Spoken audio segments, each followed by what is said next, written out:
কম বয়সী মেয়েদের ক্ষেত্রে নিয়মিত ব্রেস্ট সেলফ এক্সামিনেশন বা নিজের স্তন নিজে পরীক্ষা করাটা কেন গুরুত্বপূর্ণ?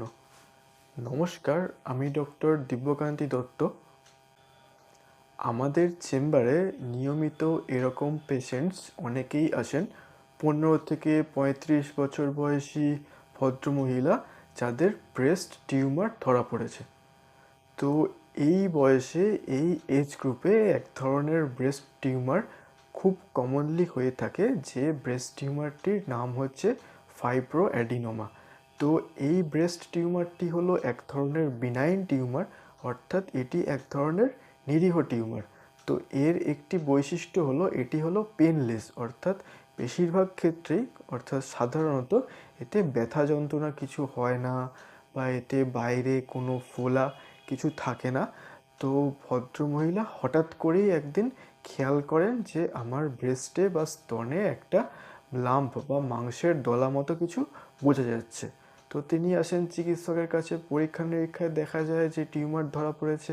তো তিনিও অনেকটা অ্যাংসাস হয়ে যান যে আমার টিউমার কিভাবে এত বড় হয়ে গেল।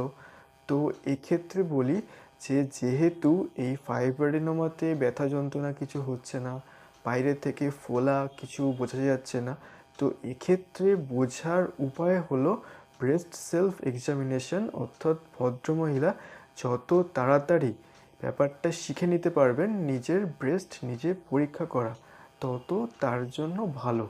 তো এক্ষেত্রে সোশ্যাল মিডিয়া বা অনলাইনে অনেক ক্রেডিবল লিঙ্কস রয়েছে, যেখান থেকে আপনি ব্রেস্ট সেলফ এক্সামিনেশন বলে সার্চ করলে আপনি ভিডিওস পেয়ে যাবেন, যেখান থেকে আপনি শিখে নিতে পারবেন, বা আপনি আপনার গাইনিকোলজিস্ট বা সার্জন দেখিয়ে তার কাছ থেকেও শিখে নিতে পারেন কীভাবে নিয়মিত ব্রেস্ট চেক আপ করবেন।